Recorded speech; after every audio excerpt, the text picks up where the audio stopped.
Buenas tardes. Buenas tardes. Muchas gracias.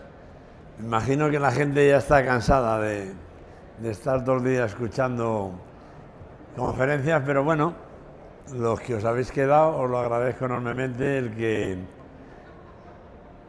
pues participéis un poco en conocer lo que es un proyecto como CEPA 21, su filosofía, su historia y en definitiva cómo preparamos ese producto para llevarle luego al retail a venderle.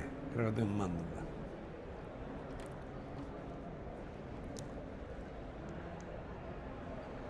En primer lugar, que me gusta siempre hablar un poco de lo que es el vino, y para mí el vino, gracias a Dios, es alegría, es un arte, es una cultura. Para mí es un gran catalizador de relaciones humanas y sobre todo un gran socializador, ¿no? Y yo que vengo del pabellón que hay al lado y he escuchado una charla de inteligencia artificial y cómo de qué manera parece que los robots nos van a sustituir totalmente, que vamos a vivir muchos más años. Tengo que decir que, bueno, gracias a universidades prestigiosas y un estudio que vi hace poco, uno de los motivos que hace más feliz al ser humano son las relaciones humanas. Y precisamente me siento feliz de hacer un producto que es eso, ¿no? Que es un gran socializador, que es un gran catalizador de relaciones humanas y que une a las personas. Un proyecto que nació hace muchos años, cuando mi abuelo Emilio Moro y mi padre trabajaban en Pesquera de Duero y se dedicaban a trabajar la viña y a vender vino a granel. Gracias a todo ese desarrollo y todo lo que nos enseñaron, pues existen proyectos como CEPA 21. Yo creo que la primera imagen que tengo es metido en una cuba y ahí con una vela y con un cepillo, pues limpiándola, porque entre otras cosas en aquellos tiempos había que ayudar en todas las tareas vitícolas, tanto en el campo como en la bodega y desde muy jovencito. Y encima ya, graciosamente, cuando acababas los trabajos, ibas y tu madre te daba de merendar eso, pan, vino y azúcar. O sea que lo que os quiero decir es que ha sido el vino el que ha rodeado todos los aspectos de mi vida y poco a poco, con los años, me fui formando y todo ello desembocó en que en los años 80 aparece la Ribera de Duero como una gran zona vitivinícola en España y a partir de ahí empiezo el proyecto de Emilio Moro, luego posteriormente CEPA 21 y un proyecto en el Bierzo, ¿vale? Esto es un mapa de lo que es la Ribera de Duero, esta pequeña zona en el interior de España con 120 kilómetros alrededor del río y que ese río marca todas las características que van a tener luego esos vinos porque tiene una incidencia grande sobre todo lo que es la parte climatológica, ¿no? Entonces el Duero marca toda esa personalidad. CEPA 21 fue un proyecto que nació para hacer un vino diferente a finales de los 80, en los años 90, no, perdón, a finales de los 90. En el año 98 empezamos a soñar este gran proyecto porque queríamos hacer un vino diferente. Hasta entonces lo que se había hecho en la Ribera de Duero era vinos más potentes, más estructurados, como digo yo, que había que partirles con cuchillo y tenedor, y queríamos hacer un vino con una explosión más grande de una fruta diferente y sobre todo empezar a utilizar algo que acababa de aparecer, que era el roble francés. El roble francés lo daba otra elegancia, lo daba otra finura, otra expresividad y de esa manera pretendíamos hacer un vino totalmente diferente y así es como nació este CEPA 21. Todo ello gracias al terroir que tenemos, ¿no? Y este terroir siempre lo componen tres elementos que tienen que estar perfectamente balanceados. Ellos son el suelo, es el clima y es esa variedad de uva. Esos suelos que definen claramente la personalidad de nuestros vinos están definidos por estas arcillas que tienen buena retención de agua y dan poder, dan concentración, dan buena estructura y dan mucho color. De ahí van a salir esos primeros aromas que van a fluir a través de la savia que va a ir subiendo para luego expresarse en un racimo, ¿vale? De esos suelos arcillosos y que luego vamos a poder ir sintiendo y percibiendo en los vinos. Esos suelos calizos, que son totalmente lo contrario, a veces yo creo que son estresantes para la planta, porque precisamente esos suelos tan pobres hacen que sean las tierras menos fértiles, pero curiosamente las tierras menos fértiles dan los vinos más ricos, dan los vinos con más esencia. Se expresan de otra manera, con otra timidez, pero, insisto, son vinos con mucha elegancia. Esas piedras, esas tierras pedregosas que hacen que el calor se refleje sobre los cantos y al subir esa temperatura hace que se produzca una auténtica madurez que van a definir mucho lo que son las características de los vinos de Ribera de Duero en torno a esa melosidad, en torno a esa redondez que por supuesto tiene que ir acompañada de una buena frescura, ¿vale? Para ello nos tenemos que encargar de tener un proceso muy concreto. Suelo, variedad, la Tempranillo, una variedad para mí humilde, es una variedad que si la tuviera que definir diría que no destaca por nada y lo tiene absolutamente todo y es capaz de hacer pues, un rosado sutil, alegre, vivo, dicharachero y es capaz de hacer un horcajo, un malabrigo, una pelliza, capaces de competir con los mejores vinos del mundo. Hay que saberla elaborar y hay que saberla entender. En el caso de Cepa 21, además, está todo ello injertado con un clon auténtico que tenía mi abuelo, que nosotros decimos tinto fino porque morfológicamente el racimo es diferente, es más suelto, la uva más pequeñita y de esa manera podemos jugar más con los elementos para obtener otras concentraciones, otra frescura y otra elegancia. El tercer elemento es el clima. El clima hace 20, 25, 30 años no tiene nada que ver con lo que está pasando ahora. La Ribera del Duero se definía por tener esos inviernos muy fríos, con heladas de menos 10, menos 15 grados, esas primaveras lluviosas que hacían que empezara a florecer en los viñedos y que iban a dar una buena maduración a mediados de octubre. Hoy estamos vendimiando ya un mes antes, aproximadamente el 11 de septiembre. Por lo tanto, ha habido un cambio drástico en las condiciones climatológicas y sin duda eso está afectando a cómo podrían ser los vinos, pero desde ese punto de vista es donde tenemos que actuar verdaderamente para dar el tipo de vinos que el consumidor está demandando. Pero sin duda ese cambio climático es algo que nos tiene que preocupar y nos tiene que ocupar y tenemos que ponernos manos a la obra para que no afecte a la personalidad y a las características de nuestros vinos. Otro factor que tiene también una gran influencia es nuestra orografía. El Duero es un valle perfectamente definido, con lo que es la parte de vega, 750 metros.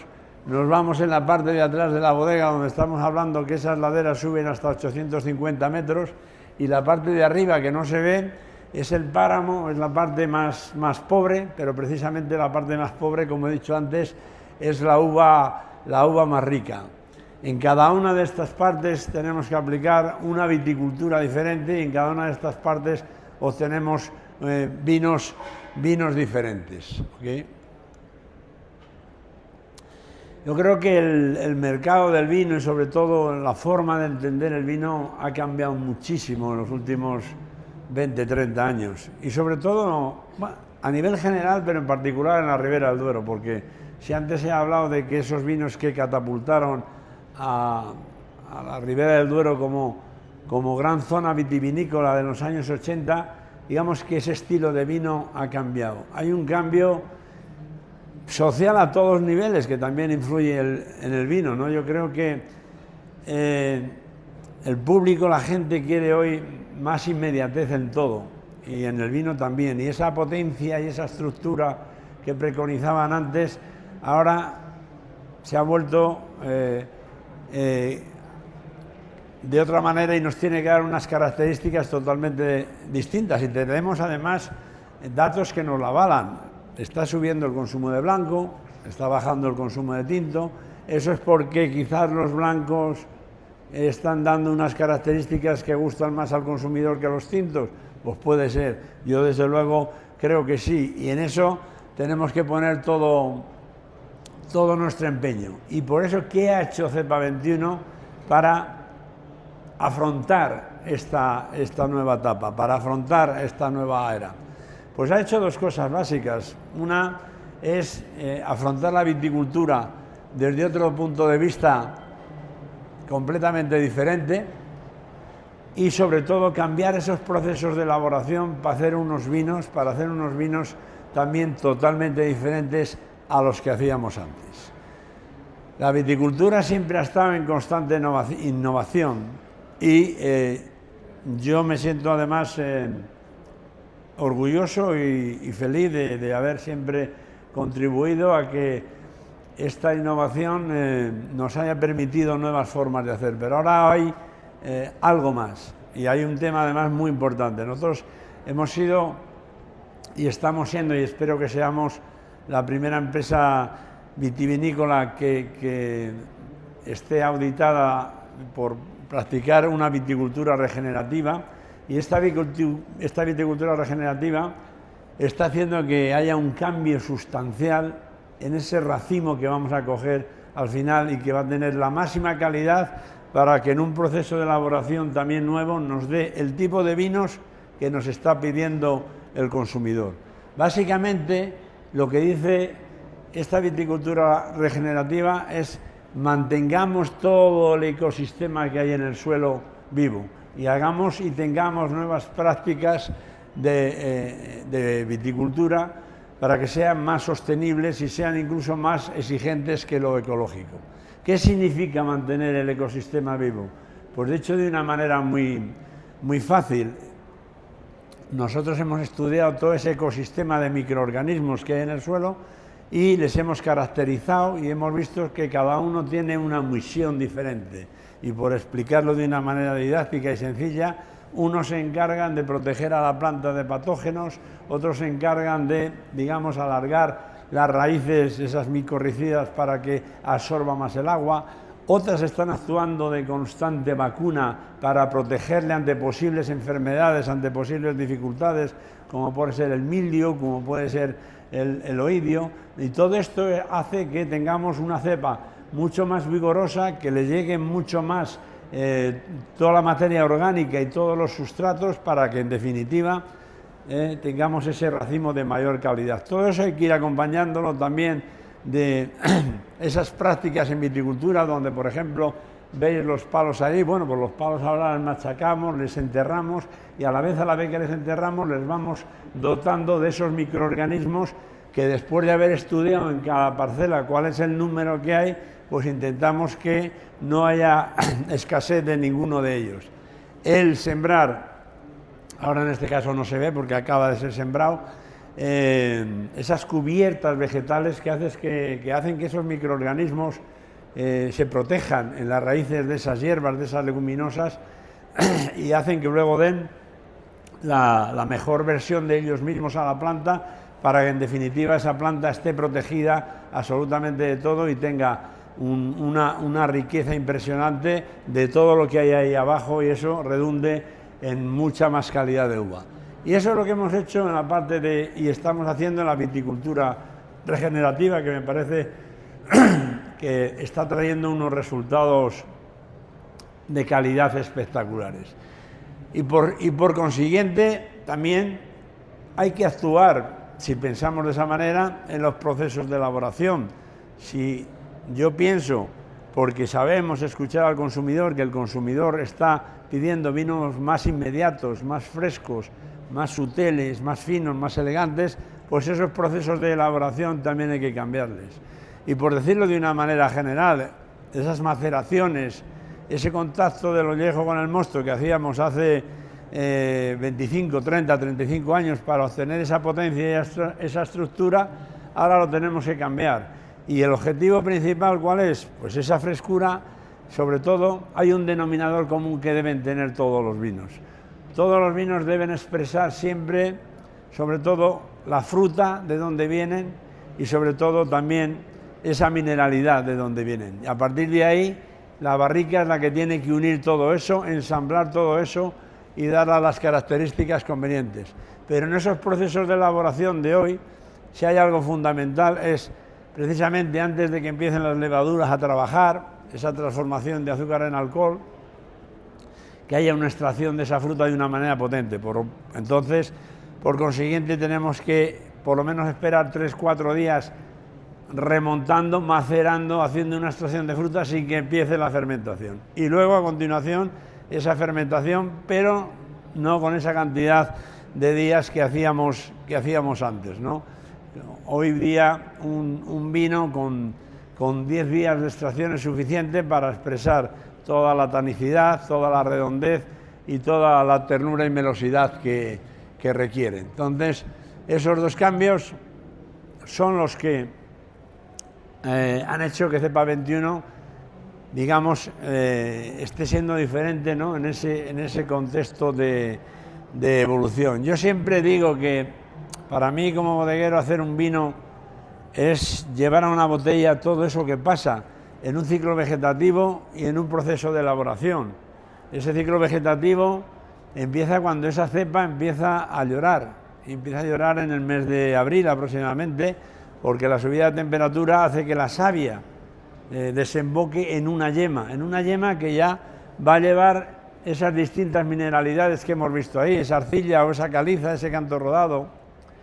Entonces, en esa yema, que va a quedar ahí metida intrínsecamente esos aromas, al final de un ciclo vegetativo, al final de un verano, desemboca en un racimo. Ahí hemos hecho bien todos esos procesos de viticultura regenerativa para que ese racimo tenga las máximas características y van a estar bien potenciadas esos aromas afrutados, esa mora, esa zarzamora, dependiendo cuando vendimiemos, antes, más tarde, con frutas más rojas, frutas más negras, que van a formar parte de las características de lo que es el vino.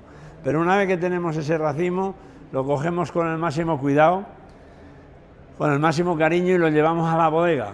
En la bodega es donde verdaderamente ya depende de nosotros. Mientras ha estado ahí fuera, depende del de arriba, ahora ya depende de nosotros. Y ahí es donde tenemos que tener unos protocolos básicos que no siempre se cumplen al 100%, ni muchísimo menos, porque cada año es una aventura, cada año, debido a las condiciones climatológicas y por muchos parámetros que tengamos medidos, siempre tenemos que actuar bajo, digamos, el conocimiento y la intuición.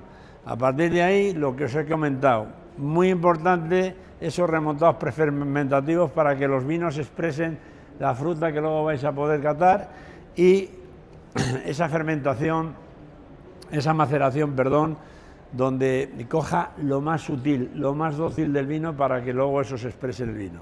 Eso queda ahí y a continuación la crianza en barrica, inmediatamente de que acabe esas fermentaciones. La crianza en barrica va a fijar todo lo que ha pasado anteriormente desde que la cepa empezó a llorar y a partir de ahí a la botella. Y esa botella va a unir todos esos componentes, son minerales, esa fruta, lo que ha pasado en las fermentaciones, de tal manera que nuestro único propósito cuando descorchamos una botella es que al consumidor le guste, ¿no? Y si le gusta, pues habremos conseguido nuestro objetivo. Aquí tenéis toda la gama de vinos que hacemos, desde el hito rosado, 100% tempranillo, en la ribera del Duero, donde se hacían los típicos claretes, donde había mezclas de albillo y de tinto, hito, cepa, malabrigo y horcajo, 100% tempranillo, distinta viticultura, distintas altitudes, distintas formas de elaboración que podemos hablar, y estos dos nuevos vinos que acaban de salir recientemente y de los cuales pues estamos francamente orgullosos. Primero la rendija, porque la rendija es 100% albillo, una uva que se hacía antes para hacer los rosados o se daban los vinos tintos para fijar color, para darle un poco perfil un poco más fresco, y cuando a ese albillo le hemos dado el papel protagonista, auténtico protagonista de saberse desempeñar su función a la hora de hacer un vino, nos ha quedado inmensamente sorprendidos. Y la estructura, la complejidad, la elegancia, la diferenciación que tiene ese albillo es algo único. Y a mí me hace, insisto, especial ilusión porque ese albillo que cuando yo era un niño se utilizaba para esos temas, también le recuerdo porque me tocaba estar comiendo uvas desde octubre, que se vendimiaba, hasta el día Nochevieja. Entonces ese albillo le tengo bien metido en la mente y me da más alegría y más emoción que nunca haber sido capaz de elaborar un vino como este en reducción, en esas tinas que habéis visto de 1500 litros y con esa complejidad que creo que es un vino para competir con lo mejor del mundo. Y por último, la pelliza, un elemento que seguramente habréis oído hablar de él, el elemento de abrigo único que había antes en los pueblos y que para mí, bueno, pues me trae especiales recuerdos. Aquí estamos hablando de que estamos elaborando un viñedo pequeñito también, pero un field blend, es decir, los viñedos tal como eran antes, porque no se notaban ni los líneos, estaban sembradas las cepas al azar y había varias clases de uva, ¿no? Está claro que la mayoría, el 80% es tempranillo, pero luego hay garnacha, hay pirulés, hay alguna boral, hay bobal, hay albillo también, y todo ese compendio de variedades unidas todas ellas y elaboradas también en esa forma tan particular, en esas tinas de 1500 litros de roble francés, pues le hacen un vino con una complejidad diferenciador y algo elegante que espero que si tenéis la oportunidad de probarlo es una maravilla. El resto de etiquetas que he pasado por alto también forman parte de distintos momentos de la historia de mi vida, porque quiero que cada una exprese y me recuerde pues esos momentos, ¿no? Esos momentos que pasé aquí cuando mi padre nos llevó a entrecavar de pequeño a la viña con 15 y 16 años, un trabajo muy duro para los críos, pero bueno, había que hacerlo porque no había más. Malabrigo, una de las tierras insigne, Malabrigo, lo dice la palabra, hace un frío que pela, porque precisamente ahí, esa foto lo que dice es cuando yo iba con mi padre a podar y nos sentábamos a la hora del almuerzo y con esas heladas de -10, -15 grados y ese aire que venía del norte, pues lo hacía especialmente duro ese aprendizaje en la poda. Y lo mismo horcajo, cada uno tiene su pequeña historia y su bonita historia. Evidentemente, antes hemos hablado de esos estilos de vino, ¿no? Cómo ganar al mercado en esos estilos de vino. Pues lo he dicho muy claramente, yo creo que ese gusto está cambiando y esa forma de entender los vinos hoy, con esa finura, con esa elegancia. Si se empieza un poco más tarde, ¿eh? Gracias. Ese cambio de estilo de vino yo creo que está teniendo mucho que ver en el consumidor. Hoy oímos que el joven le cuesta más consumir, que no quiere consumir alcohol. Vemos que el consumidor se está yendo a otro tipo de vinos, más tipo blanco, rosado, donde esa elegancia, esa finura, esa facilidad a la hora de beber está haciendo que se acerque más a lo tinto, entonces nosotros nos tenemos que mover. Yo desde luego me estoy moviendo en lo que he dicho, ¿no? Haciendo un tipo de vino diferente, más inmediato, más sutil, más fino, vinos que nos hagan sonreír, ¿vale? Y sobre todo, aparte de lo que es el proceso de elaboración con un vino totalmente diferente, yo creo que hay herramientas que hay que estar utilizando constantemente, y una de ellas, y para nosotros es muy importante, es esa comunicación constante con el cliente, con el consumidor. Las prácticas enoturísticas para nosotros son fundamentales porque es como abrir el corazón de nuestra bodega, de nuestros procesos, que la gente llegue a comprender de una manera más fiel lo que representa, desde que una cepa, como digo, empieza a llorar hasta que tenemos un vino, un producto final, es algo apasionante. Y eso son prácticas que tenemos que matizar para ganar el mercado. Y sobre todo una cosa que a mí me ha hecho evolucionar también, ¿no? Para mí la clave, yo toda mi vida he estado trabajando, yo creo que con demasiado estrés, con demasiados objetivos, siempre queriendo llegar a lo más alto, siempre queriendo vender cada año más, con angustia, siempre, cada vez que te levantabas por la mañana, no dormir porque sacabas la mano por la ventana a ver si había helado, a ver si te había estropeado toda la viña, y ese estrés verdaderamente no me ha hecho disfrutar de todo lo que he hecho en estos 40 años o 30 y pico años de historia, y me he dado cuenta que prefiero vivirlo de otra manera y disfrutarlo de otra manera, y esos objetivos que yo me he puesto durante toda mi vida para lograr lo que he logrado desde cero, desde -2, desde una pequeña nave de elaboración, el lagar que decíamos que tenía mi padre, que lo digo siempre de forma cariñosa, estaba más para ponerle una bomba que para arreglarle, no había más, era lo que había, 2 hectáreas de cereal, y a partir de ahí, con trabajo, esfuerzo y creyendo en las cosas, consigue las cosas, pero eso me ha requerido mucho estrés. Ahora estoy haciendo las cosas disfrutando y atendiendo que lo que es, y que si hay un problema geopolítico y la economía está peor, yo no voy a adelantar nada por preocuparme más o menos. ¿Qué puedo hacer yo? Si detecto que hay un cambio en el consumo de vino, voy a intentar ofrecerlo con las máximas garantías, con el máximo cariño, y a disfrutar de eso que está pasando. Y evidentemente, ahora mismo que estoy en este proyecto de Cepa 21 al 100%, el trabajar desde ese punto de vista, desde la conciencia, me ha hecho sobre todo disfrutar de una profesión absolutamente bonita como es la viticultura. Y dicho esto, pues vamos a catar un poco y a ver un poco también si en esas copas se expresa lo que os he estado diciendo. Vamos a catar dos vinos que además son de la cosecha ya 23, no ha salido al mercado, les hemos traído aquí, y son vinos que van a expresar esa nueva identidad, esa nueva forma de ver la viticultura, de ver las características de los vinos en torno a esa frescura, a esa finura, ¿vale? Entonces, siempre un vino tenemos que mirarle, aquí más lo tenemos para mirar porque está un poco oscurito, ¿vale? Entonces vamos a pasar a la siguiente fase. Siempre deberíamos oler un vino antes de empezarle a agitar y a ver qué sentimos, ¿vale? Y luego a continuación os he explicado qué es hacer un vino desde que una cepa empieza a llorar hasta que embotellamos.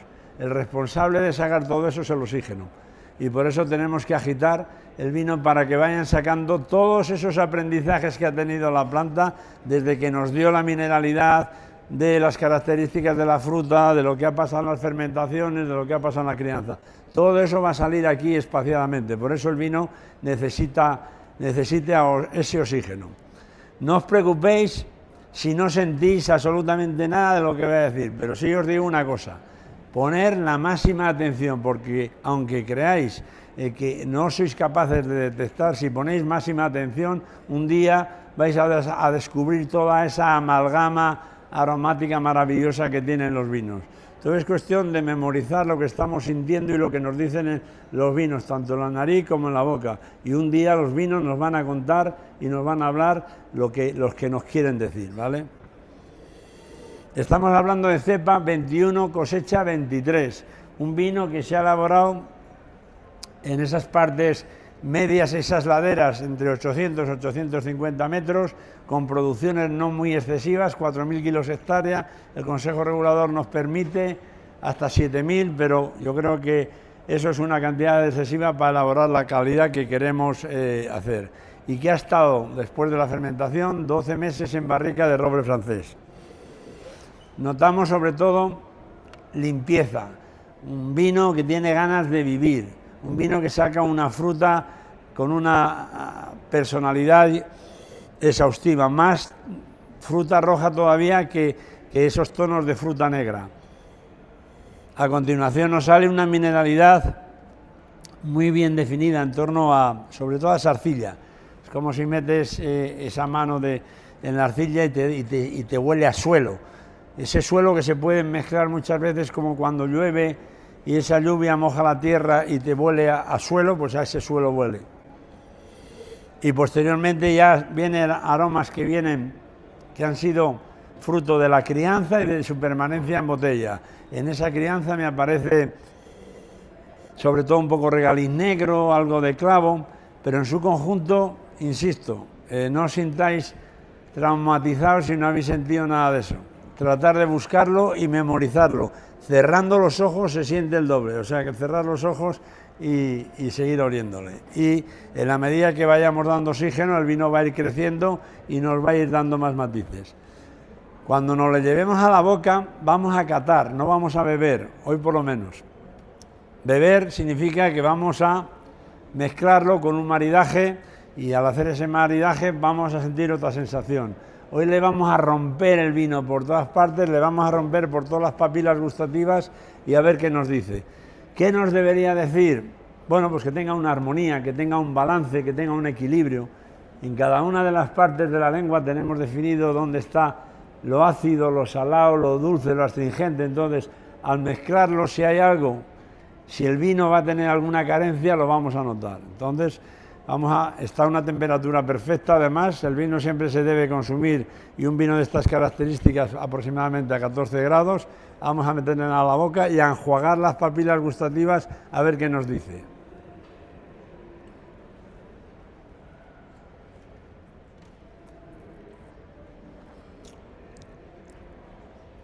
No puede tener más ganas de agradar, o sea, solo pretende agradar. Entra con una ternura, con una delicadeza, con un saber estar. Es que da hasta las buenas tardes. Se expande por la boca. En esa parte intermedia entre la entrada y luego el trago se muestra con peso, no desaparece, pero con un peso, con redondez, con equilibrio, con elegancia. Y al final, cuando se va de la misma manera, pero reivindicando que a pesar de ser vino, tiene peso. Tiene cuerpo, tiene estructura y nos quiere agradar. Siempre con ese peso de finura, ¿vale? Eso es como he percibido yo este cepa 21. Si alguien tiene alguna pregunta o alguna inquietud, encantado le responderemos. Y si no, pues vamos con el vino siguiente.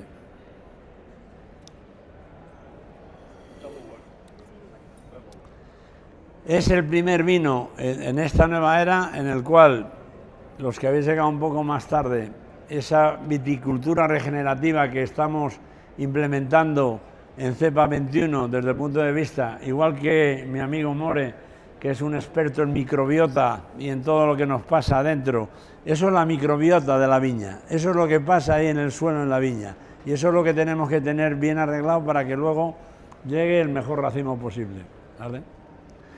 Eso y esas nuevas formas de hacer. Estos vinos no tienen nada que ver con esos vinos de peso, de estructura, de cuchillo y tenedor de los 80. Esto es pura elegancia, pura finura. ¿Por qué? Porque el consumidor, entiendo, que está pidiendo y demandando más este tipo de vinos.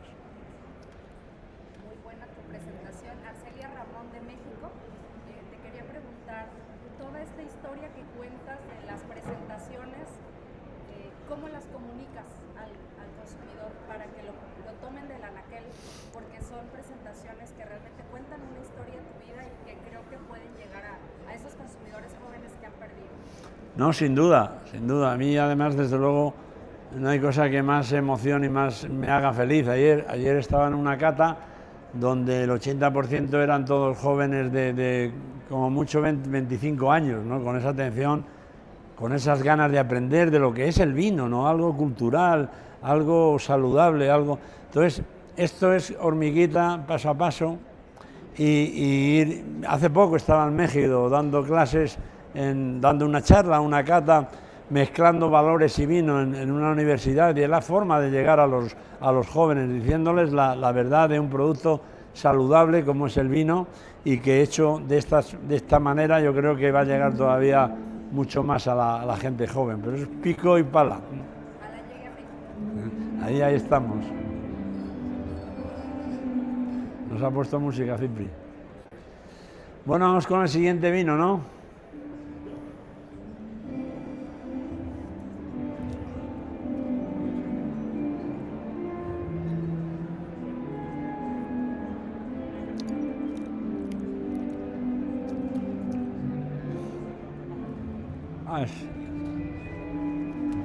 Bueno, pues el siguiente vino es Malabrigo. Voy a volver las etiquetas que están atrás para que las veáis, las distintas etiquetas de la bodega. Y Malabrigo, pues veis ahí a una persona sentada, está almorzando, esa persona soy yo, y lo que quería emular en esa etiqueta y que no se me olvidara nunca era cuando iba con mi padre, que me enseñaba a podar, y llegaba la hora del almuerzo y nos poníamos el abrigo porque hacía especialmente frío, y más en esa finca, ¿no? Porque es la confluencia de aires del norte que, si unías a esas tremendas heladas que caían, pues la verdad que se hacía un trabajo duro. Entonces no había ni guantes, y esas podas pues te dejaban esos sarmientos te dejaban unos tatuajes importantes, pero bueno, gracias a todo ese esfuerzo, ese sacrificio, esa evolución, esa innovación que hemos tenido, hoy pues que estemos aquí 40, 50 personas oyendo hablar de esta finca, con el vino que da esta finca, es algo maravilloso y ya te compensa todo con creces. Es una tierra muy particular en la que están definidos los 3 tipos de suelo que hay en Ribera del Duero. Esa arcilla que da potencia y estructura, esa caliza que da finura y elegancia, ese canto rodado que permite maduración, incluso es la única tierra que tenemos que tiene irrigación, que tiene riego, porque tiene también partes arenosas, y cuando hay estrés hídrico porque ha llovido menos, lo pasa mal, y es preferible darle un poco de agua y que regule bien. La producción muy pequeña, 3.000 kilos hectárea. Cogemos esa uva con el máximo cariño, con el máximo cuidado, lo llevamos a la bodega, primero esos pre-remontados antes de empezar la fermentación, coger la fruta máxima. Segundo, extracción lo más sutil posible para que tengan lo mismo, esa elegancia y esa finura. No 30 días como teníamos antes, no, con 12 o 13 es suficiente. Posteriormente viene la fermentación maloláctica, y esa fermentación se puede hacer en depósito o en barricas. En este caso es un vino más top, se hace en barricas de roble, y al hacerlo en barricas de roble el vino adquiere todavía mucho más matices, más complejidad y una boca todavía más untuosa y más bulosa. Y por último, la crianza. La crianza en este caso tiene 15 meses de roble francés de primer uso primero y luego de segundo uso para consolidar todo lo que ha pasado antes. Y este es el resultado. Lo mismo, vamos a darle oxígeno para que se vaya expresando y para que vaya sacando todo ese aprendizaje que ha tenido durante esos 3 años de elaboración. Podéis haber detectado antes los aromas que he dicho o no, pero estoy convencido que si habéis puesto atención sí que notáis que hay una diferencia entre la otra nariz y esta. Y aquí notamos una fruta más negra, una fruta más madura, casi tiene algún tema compotado de fruta, ¿vale?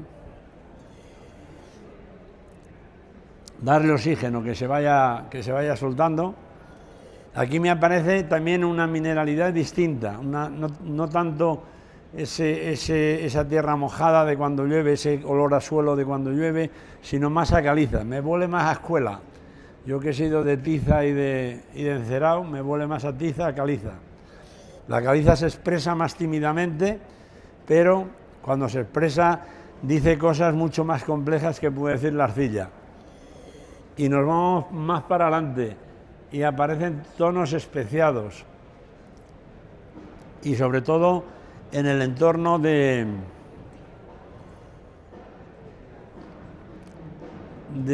me ha ido la palabra ahora.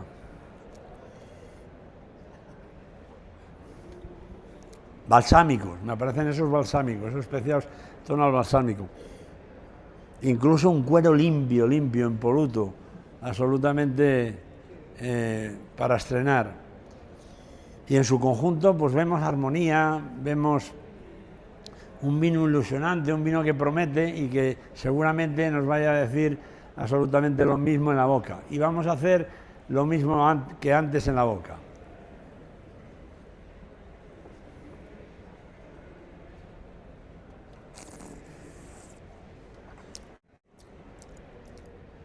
La temperatura inmejorable, incluso un poco más fresco que la anterior.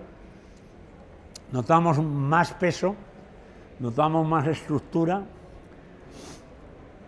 Notamos que nada más que entra en la boca se apodura absolutamente de la boca. Aquí no hay ni trago intermedio, pero desde que entra hasta que se sale se ha hecho con todas las papilas gustativas.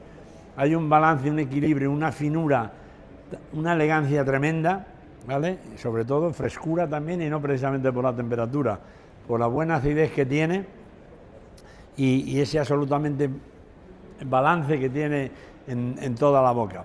Yo creo que es un vino que sabe, que entra con todo el poderío y que se va de la misma manera, y ha tenido un contacto con la boca porque es un vino muy largo, es un vino que todavía los taninos últimos se quedan ahí rebuscando entre las papilas gustativas con un sabor muy, muy agradable. Yo creo que es una gran cosecha, un gran vino, con un estilo diferente, con un estilo como he dicho que estamos empezando a poner en valor, sobre todo para darle al mercado algo que creo que nos está pidiendo, y bueno, pues este es un buen ejemplo. Así que espero que os haya gustado y que lo disfrutéis, y no sé si hay alguna pregunta más, y si no, pues salud, y que espero que os haya gustado los vinos y lo que es la historia, la filosofía de Cepa 21. Muchas gracias.